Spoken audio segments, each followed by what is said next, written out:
Manusia yang bertanggung jawab dengan manusia yang tidak bertanggung jawab. Menurut penelitian, ada dua kelompok mahasiswa. Yang pertama, yang bertanggung jawab. Mahasiswa yang bertanggung jawab terhadap kehidupannya, yang memberikan usaha yang terbaik yang mereka bisa lakukan untuk mendapatkan kehidupan yang lebih baik. Yang kedua, ada mahasiswa yang tidak bertanggung jawab, yaitu mahasiswa yang belum bertanggung jawab atau tidak mempunyai persiapan belajar yang jelas, jarang mengerjakan tugas, jarang membaca buku kuliah, terlambat masuk ke kelas, bahkan membolos kuliah. Biasanya juga lupa mengerjakan tugas dan nilai hasil studinya di bawah standar kelulusan per semester. Mahasiswa ini juga biasanya tidak mengikuti tata tertib yang ada di kampus. Dalam perspektif filosofi dualisme, ada dua kelompok perilaku manusia. Kelompok yang pertama adalah kelompok bertanggung jawab, dan kelompok yang kedua adalah kelompok yang belum bertanggung jawab. Dinamakan demikian karena dalam konteks psikologi pendidikan, definisi tanggung jawab menurut Suharto dan Anna didukung oleh pendapat McClellan dan Renzulli adalah kehendak bebas mendengarkan dan melakukan aturan sosial yang berkaitan dengan pembelajaran serta menanggung konsekuensi perbuatan yang individu lakukan. Dengan kata lain, siapapun yang bertanggung jawab berarti pribadi yang dengan maksimal merencanakan aksi untuk mendapatkan hasil terbaik, melaksanakan aksi yang mendatangkan konsekuensi tersebut, serta mengevaluasi hasil aksi tersebut demi perkembangan jati diri selanjutnya. Bertanggung jawab berarti merencanakan, melaksanakan, serta mengevaluasi kegiatan dalam hidup dengan maksimal. Kenyataannya bahwa banyak manusia mengalami hasil minimal dalam hidup dan pekerjaannya, bukan karena kurang pandai, melainkan karena kurang bertanggung jawab. Kurang bertanggung jawab dalam artian mereka tidak merencanakan hidup dengan baik, atau tidak melaksanakan rencana hidup dengan baik, atau tidak memberikan waktu untuk mengevaluasi hidup yang telah dialami. Faktor-faktor apa saja yang membuat manusia menjadi tidak bertanggung jawab menjadi pertanyaan untuk dibahas secara serius. Secara ilmu psikologis, pada dasarnya akan ditemukan dua macam jawaban, yakni faktor internal atau biologis dan faktor eksternal atau sosiologis. Gregorius Mendel, Piaget, dan Bertil Ostenburg adalah tokoh-tokoh yang menekankan faktor biologis sebagai penentu perilaku manusia. Sementara John B. Watson, Ivan Pavlov, B.F. Skinner menekankan teori bahwa perilaku manusia disebabkan karena reaksi terhadap pengaruh sosial. Watson, Pavlov, dan Skinner terkenal dengan teori pembelajaran manusia melalui pengaruh sosial. Dalam kehidupan sehari-hari, kedua teori tersebut mempunyai bukti ilmiah kebenarannya. Misalnya saja, karena genetis, perilaku anak akan mirip dengan perilaku orang tuanya atau generasi sebelumnya. Sebagai tambahan, kerusakan organ tubuh penting seperti misalnya otak, yaitu penyakit Alzheimer dan meningitis, juga akan mempengaruhi perilaku seseorang. Fakta ini mendukung teori bahwa perilaku manusia termasuk kemampuan bertanggung jawab ditentukan oleh faktor biologis. Sementara itu, dari sudut pandang psikologi sosial, fakta menyebutkan bahwa ketakutan, kebahagiaan, dan emosi-emosi lain yang dialami oleh manusia selalu didapatkan dari pengalaman belajar dari aksi-reaksi sosial yang dialami sehari-hari. Secara alami, interaksi individu dengan teman-temannya, dengan keluarga, dan orang-orang di sekitarnya menghasilkan penyerapan informasi-informasi yang memunculkan emosi-emosi. Emosi inilah yang diekspresikan melalui perilaku manusia. Contoh ekspresi tersebut seperti senyuman, tangisan, atau malah amukan akibat ekspresi kemarahan, dan seterusnya. Fakta ini mendukung kebenaran ilmiah dari teologi psikologi sosial, bahwa perilaku manusia adalah reaksi dari aksi sosial. Teori Ryan dan Deci sangat membantu menyimpulkan hubungan antara tanggung jawab komitmen dan harapan hidup. Relasi antara variabel tanggung jawab. Setiap individu juga dapat berubah-ubah dari tanggung jawab menjadi tidak bertanggung jawab. Hal ini akan dialami setiap individu apabila ia mengalami pemaknaan hidup negatif menjadi tidak percaya diri, kehilangan harapan, cenderung pesimis, rasa bersalah berkepanjangan atau komitmen menurun, fokusnya beralih. Oleh hal ini, daya juang menurun, daya tahan menurun.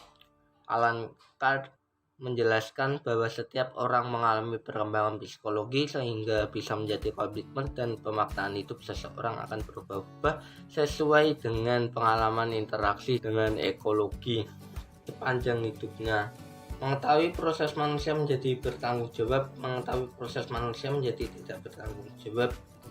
Mengetahui perubahan perilaku manusia, diri tidak bertanggung jawab menjadi manusia yang bertanggung jawab. Mengetahui perubahan perilaku manusia dari yang bertanggung jawab menjadi tidak bertanggung jawab. Proses persepsi teori ekologi. Bagian ini adalah pembahasan dari pertanyaan bagaimana interaksi ekologi di dalam manusia yang bertanggung jawab. Pembahasan akan dimulai dari pengertian variabel komitmen, kemudian beralih pada penjelasan harapan hidup, dan akhirnya disimpulkan pada pembahasan makna bertanggung jawab. Dari bab ini adalah menjelaskan 4 hal yang menjadi pokok pembahasan, yakni mengetahui proses manusia menjadi bertanggung jawab, mengetahui proses manusia menjadi tidak bertanggung jawab, mengetahui perubahan perilaku manusia dari yang tidak bertanggung jawab menjadi manusia yang bertanggung jawab, mengetahui perubahan perilaku manusia dari yang bertanggung jawab menjadi tidak bertanggung jawab. Yang pertama, manusia bertanggung jawab dari perspektif teori ekologi. Bagian ini adalah pembahasan dari pertanyaan bagaimana interaksi ekologi di dalam manusia yang bertanggung jawab. Pembahasan akan dimulai dari pengertian variabel komitmen, kemudian beralih pada penjelasan harapan hidup, dan akhirnya disimpulkan pada pembahasan makna tanggung jawab. Dari penelitian yang telah dilakukan, apa yang dialami oleh 4 subjek manusia yang diteliti ternyata sesuai dengan teori Ryan dan Deci. Relasi antara variabel tanggung jawab, komitmen, dan pemaknaan hidup para mahasiswa adalah berbanding lurus. 2. Manusia tidak bertanggung jawab dalam belajar dari perspektif teori ekologi. Bagian ini adalah pembahasan dari pertanyaan bagaimana interaksi ekologi di dalam manusia yang tidak bertanggung jawab. Pembahasan akan dimulai dari pengertian variabel komitmen, kemudian diperdalam dengan pengertian pemaknaan hidup, dan akhirnya disimpulkan pada makna tanggung jawab. Komitmen adalah daya seseorang untuk mengikatkan diri pada sesuatu, beradaptasi sekaligus tertantang untuk menyelesaikan sesuatu itu karena ada motivasi intrinsik. Untuk mendapatkan komitmen, manusia memerlukan proses. Proses ini berawal dari munculnya sumber daya komitmen, yakni motivasi intrinsik. 3. Perilaku manusia dari yang tidak bertanggung jawab menjadi manusia yang bertanggung jawab. Penelitian ini melihat bahwa perubahan kualitas tanggung jawab belajar ditentukan dari manusia menemukan satu alasan penting mengapa ia harus berminat pada belajar. Ia menjadi bertanggung jawab apabila bisa mengembangkan motivasi individu untuk merasa nyaman sekaligus tertantang berelasi dengan tugas-tugas yang ia minati. Minat yang berkembang tersebut nantinya menumbuhkan komitmen yang menjadi pemicu tanggung jawab. 4. Perubahan perilaku manusia dari yang bertanggung jawab menjadi yang tidak bertanggung jawab. Perubahan drastis dari manusia bertanggung jawab menjadi tidak bertanggung jawab ternyata jarang terjadi. Hal ini disebabkan karena pada umumnya secara alami manusia yang bertanggung jawab akan memilih mikrosistem yang memperkuat tanggung jawabnya.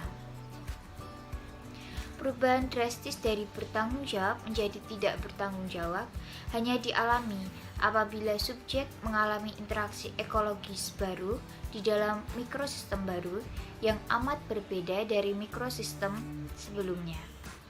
Manusia tidak bertanggung jawab dalam belajar menurut teori ekologi. Di sini kita akan membahas tentang komitmen terlebih dahulu. Komitmen merupakan daya seseorang untuk mengikatkan diri pada sesuatu dan tertantang sekaligus beradaptasi untuk menyelesaikan sesuatu tersebut. Proses munculnya komitmen sendiri berasal dari dalam diri atau motivasi intrinsik. Dalam penelitian penulis, ini dikatakan ada dua subjek, yaitu R dan T, yang memiliki komitmen yang sangat kecil dengan alasan yang berbeda. Si R dengan alasan karena dia kesepian dan minimnya dukungan, sedangkan si T mengalami komitmen yang kecil dikarenakan emosi yang negatif dan konflik antara dia dan keluarga. Kasus R dan T menjadikan ini agak sulit karena R dan T membatasi pergaulannya. R dan T membatasi diri untuk bergaul dengan orang yang lebih cerdas atau lebih mampu dari dia, dan mereka berdua mengatakan bahwa dirinya minder untuk bergaul dengan orang yang lebih cerdas.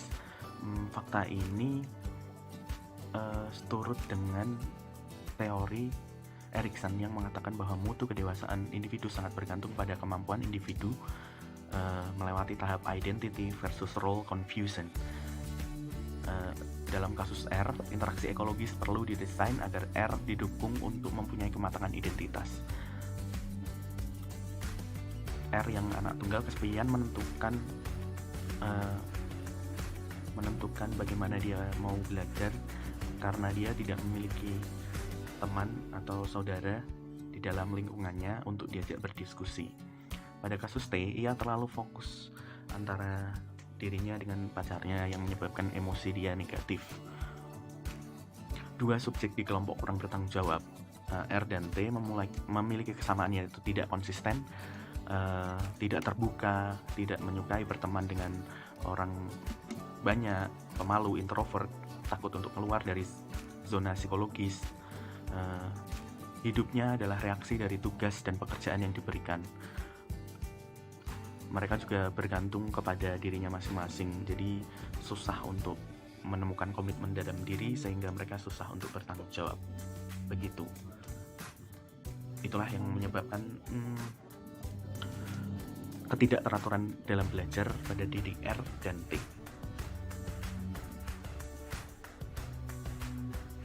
Perubahan perilaku manusia dari yang bertanggung jawab menjadi tidak bertanggung jawab. Dari hal ini, tentang perubahan seseorang dari bertanggung jawab menjadi tidak bertanggung jawab adalah suatu hal yang sungguh sangat jarang terjadi. Namun mengapa demikian, juga ada dan mungkin sering terjadi pada perkembangan seseorang. Ada beberapa faktor ataupun subjek yang mempengaruhinya. Oke, yang pertama, pada umumnya secara alami, manusia yang bertanggung jawab, mereka akan memilih mikrosistem yang memperkuat tanggung jawabnya. Mikrosistem itu adalah lingkungan yang paling dekat dengan pribadi. Mungkin di sekolah, lingkungan tempat tinggal, dan hal-hal lain yang sehari-hari yang ditemuinya. Yang kedua, perubahan drastis dari bertanggung jawab menjadi tidak bertanggung jawab hanya akan dialami apabila seseorang mengalami interaksi ekologis. Di sini ekologis yang baru, di dalam suatu mikrosistem yang baru yang sungguh sangat berbeda dari mikrosistem sebelumnya. Ekologis adalah hubungan timbal balik antara seseorang dengan lingkungannya. Yang ketiga, tanggung jawab adalah bagian dari interaksi ekologi, hubungan timbal balik tadi, dan mikrosistem, yaitu lingkungan, yang memperkuat untuk maju. Sedangkan kurang bertanggung jawab adalah bagian interaksi dari ekologi dan mikrosistem yang memperlemah untuk tidak maju. Jadi yang bertanggung jawab adalah ekologi dan mikrosistem yang memperkuat. Untuk yang tidak bertanggung jawab ekologi dan mikrosistem yang memperlemah. Hal positif yang timbul karena interaksi dengan ekologi yang mendukung timbulnya emosi dalam hidupnya antara lain adalah sabar, percaya diri, berani, terbuka, pengendalian diri, dan juga optimis. Sedangkan untuk hal negatif yang timbul karena interaksi dengan ekologi yang kurang bertanggung jawab akan mendukung timbulnya atau tumbuhnya emosi dalam dirinya, yaitu antara lain takut, minder, merasa inferior atau bahasa simpelnya rendah diri, tergantung terhadap orang lain, dan juga menyukai kegiatan tersier. Tersier adalah fokus dengan hal lain. Mungkin itu adalah beberapa hal yang peka dan cepat mempengaruhi kehidupan perkembangan seseorang. Ada juga hal yang mempengaruhi dalam perkembangan seseorang, dari hal yang bertanggung jawab menjadi tidak bertanggung jawab, yaitu adalah kekuatan historis, yaitu ada hubungannya dengan masa lalu yang mungkin boleh dialaminya, dan juga ada faktor personal atau genetis, yaitu hubungan dengan awal pertumbuhannya. Di sini saya akan mencoba untuk melihat unsur-unsur yang menjadikannya kekuatan personal atau kekuatan genetis, yaitu adalah karakter yang teguh, kecerdasan kognitif, kreativitas, bijaksana, kecerdasan emosional, temperamen yang cenderung tenang, kebiasaan hidup yang sehat, dan juga tujuan hidup yang positif, percaya diri, kemampuan diri untuk mengendalikan emosi yang baik, dan juga mampu menenangkan diri dari ketegangan psikologi, serta dia akan mencoba untuk berkomunikasi diri dengan jujur. Itu adalah unsur-unsur yang menjadikannya kekuatan dari personal atau secara genetis. Ada juga unsur-unsur yang menjadikannya kekuatan kontekstual. Kontekstual artinya adalah yang berhubungan dengan konteks saat itu, hal-hal lain yang mempengaruhi dalam dirinya, yaitu adalah dukungan dari keluarga di masa kini, hubungan yang baik dengan sahabatnya, dan juga dukungan dari lingkungan di sekitarnya, atau mungkin bisa jadi keterisian waktu luangnya dengan kegiatan yang berguna, dan juga dukungan fasilitas pendidikan yang memadai, serta dukungan dari aturan sosial yang ada di sekitarnya. Saran terhadap mikrosistem individu. Istilah mikrosistem memiliki arti lingkungan terkecil. Di dalam dunia psikologi, istilah mikrosistem menyangkut lingkup perkembangan individu terkecil. Contohnya keluarga. Di dalam sistem pewarisan sifat, gen orang tua mewarisi pembentukan pemaknaan hidup suatu individu. Oleh sebab itu, sudah sepatutnya bahwa ayah dan ibu harus menjaga kesehatan hidupnya, baik itu kesehatan fisik maupun mental. Mulai hidup tidak sehat seperti merokok, tidak disiplin dalam mengatur ritme kerja tubuh dan pola makan, itu perlu dihindari. Hal negatif itu alangkah baiknya segera dihilangkan sedini mungkin.